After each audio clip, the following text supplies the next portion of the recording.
Phone tapping కేసులో దర్యాప్తు వేగవంతం చేశారు. ఈ కేసులో ఇద్దరు అడిషనల్ ఎస్పీలను కస్టడీకి ఇవ్వాలని పోలీసులు పిటిషన్ వేశారు.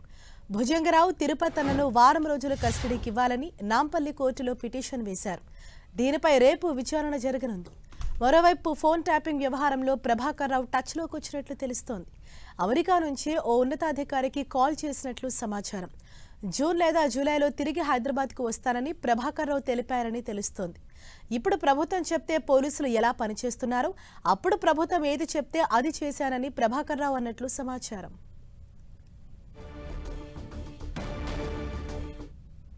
దీనిపై మరింత సమాచారాన్ని మా ప్రతినిధి సునీల్ మనకు అందిస్తారు. సునీల్, ఈ కేసులో A1గా ఉన్న ప్రభాకర్ రావు మొత్తానికి టచ్లోకి వచ్చినట్లు తెలుస్తోంది. అయితే కొంత ఇన్ఫర్మేషన్ కూడా ఆయన ఇచ్చినట్లు తెలుస్తోంది. సో ఏమన్నారు?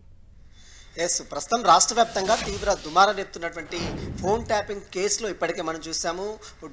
డిఎస్పీగా ఉన్నటువంటి ఎస్ఐబి మాజీ అధికారి ప్రణీత్ రావుని అరెస్ట్ చేశారు. ఆ తర్వాత అడిషనల్ ఎస్పీగా ఉన్నటువంటి భుజంగరావుతో పాటు అదేవిధంగా తిరుపతన్న ఇద్దరిని కూడా అరెస్ట్ చేశారు. ఇక తిరుపతన్న అదేవిధంగా భుజంగరావు సంబంధించిన దానిపై వారం రోజుల పాటు ఇద్దరిని పోలీస్ కస్టడీకి ఇవ్వాలంటూ కూడా నాంపల్లి కోర్టులో పోలీసులు కస్టడీ పిటిషన్ దాఖలు చేశారు. ఆ పిటిషన్పై రేపు నాంపల్లి కోర్టు విచారించే అవకాశం ఉంది. ఇక 7 రోజుల పాటు ప్రణీత్ రావుని కస్టడీ తీసుకొని విచారించినటువంటి పోలీసు అనేక కీలక అంశాలు ఆధారాలు సేకరించారు. వారు ఇచ్చినటువంటి అంటే ప్రణీత్ రావు ఇచ్చినటువంటి ఇన్ఫర్మేషన్ ఆధారంగా భుజంగరావుతో పాటు తిరుపతిని ఇద్దరిని కూడా అరెస్ట్ చేసినటువంటి దృశ్యాలు మనం చూసాం. అయితే ముగ్గురు ప్రస్తుతం అయితే జ్యుడిషియల్ రిమాండ్ చెంచల్ కూడా జైల్లో ఉన్నారు. ఇక మరోవైపు ఈ కేసులో A1గా ఉన్నటువంటి ఇంటెలిజెన్స్ చీఫ్గా గతంలో వ్యవహరించినటువంటి ప్రభాకర్ రావు ఒక ఉన్నతాధికారి ఫోన్ చేశాడు.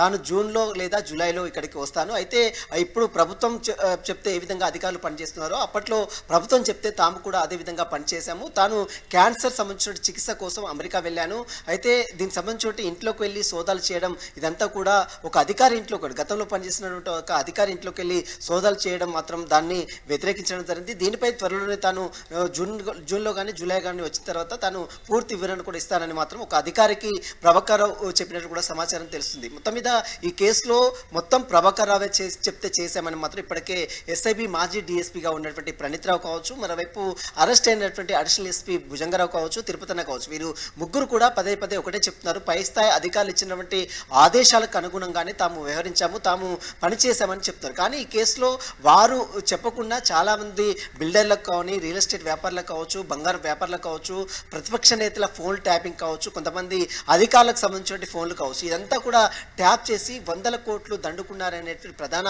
అభియోగాలు. ఆ అభియోగాలకు సంబంధించిన దానిపైనే ప్రస్తుతం అయితే పోలీసులు అన్ని కోణాల్లో దర్యాప్తు కొనసాగిస్తున్నారు. ఇప్పటికే మనం చూసాం, దాదాపు 7 రోజుల పాటు ప్రణీత్ రావుని కస్టడీలో తీసుకొని అనేక విషయాలపై కూడా పూర్తిగా కూపీలాగినట్టు పోలీసులు త్వరలోనే మరికొంతమంది అరెస్టులు కూడా కొనసాగే అవకాశం ఉంది. ఇక రాజకీయ ప్రముఖుల ప్రమేయం ఉందని కూడా పెద్ద ఎత్తున ప్రచారం కొనసాగుతున్న నేపథ్యం దానికి సంబంధించిన దానిపై కూడా విచారణ మాత్రం కొనసాగుతుంది. హర్ష, ఇప్పటికే ఈ కేసులో పోలీసు అధికారితో పాటు బీఆర్ఎస్ కి సంబంధించిన ఇద్దరు నాయకుల పేర్లు కూడా బయటకు వచ్చినట్టు తెలుస్తోంది. అంటే ప్రభుత్వం చెప్తేనే మేము ఆ విధంగా నడుచుకున్నామని చెప్పడంతో రాబోయే రోజుల్లో మరికొందరు రాజకీయ నేతల పేర్లు తెరపైకి వచ్చే అవకాశం ఉందా?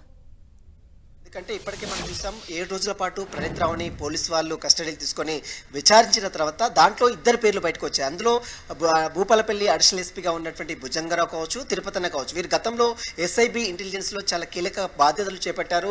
మునుగోడు ఉప ఎన్నికలు కావచ్చు, అసెంబ్లీ ఎన్నికల సమయంలో ప్రతిపక్ష నేతల నిధుల సమీకరణలో పూర్తిగా వీరందరూ కూడా కలిసి పనిచేశారు, వారంలో ఏర్పాటు చేశారు. బీఆర్ఎస్లో ఉన్నటువంటి కొంతమంది కీలక నేతలు ఇచ్చినటువంటి ఆధారాలు సమాచారం మేరకు వారు ఫోన్ ట్యాప్ చేసినట్లు కూడా ఇప్పటికే వీరు చెప్తున్నారు. కాబట్టి మరి ఆ నేతలు ఎవరు, వారితో వీరికి ఎలాంటి సంబంధాలు ఉన్నాయి, వారికి ఉన్నటువంటి ట్రాన్సాక్షన్స్, డబ్బుల ట్రాన్సాక్షన్ ఏ విధంగా జరిగింది, వీటన్నిటిపై మాత్రం ప్రస్తుతం అయితే పోలీసులు పూర్తిగా కూపీలు అవుతున్నారు. త్వరలోనే బీఆర్ఎస్లో ఉన్నటువంటి పలువురు రాజకీయ నేతలు సైతము నోటీసులు ఇచ్చి విచారించాలని మాత్రం అటు పోలీసులు భావిస్తున్నారు. ఇందుకు అనుగుణంగానే వారికి సంబంధించిన దానిపై మరి ఎలాంటి చర్యలు తీసుకుంటారు, ఒకవేళ నోటీసుల వరకే ఇది పరిమితం అవుతుందా లేదా ఇంకా వారిని అరెస్ట్ చేస్తారనేది కూడా ఇప్పుడు ప్రస్తుతం అయితే రాష్ట్ర వ్యాప్తంగా ఒక చర్చనీయాంశంగా మారింది. ప్రస్తుతం అయితే కొంతమంది బీఆర్ఎస్ నేతలు చెప్తేనే తాము ఫోన్ ట్యాప్ చేశాము, అది కూడా అఫీషియల్గా చెప్పారు కాబట్టి వాళ్ళు ఫోన్ ట్యాప్ చేసామని అధికారులు చెప్తున్నారు. అది పోలీసులు చెప్తున్నటువంటి నేపథ్యంలో మరి పోలీసులు దీనికి సంబంధించి ఎలాంటి చర్యలు తీసుకుంటారు? మొత్తం మీద ఇప్పటికే ఇంటెలిజెన్స్ చీఫ్గా వ్యవహరించినటువంటి ప్రభాకర్ రావు మెయిన్ అక్యూజ్డ్గా ఉన్నారు. తర్వాత రాధాకృష్ణన్, గతంలో డీసీపీగా పనిచేసినటువంటి రాధాకృష్ణ ఉన్నారు. ఆ తర్వాత తిరుపతన్న, భుజంగరావు, అదేవిధంగా ప్రణీత్, వీరందరూ కూడా ఎంటైర్ ఈ యొక్క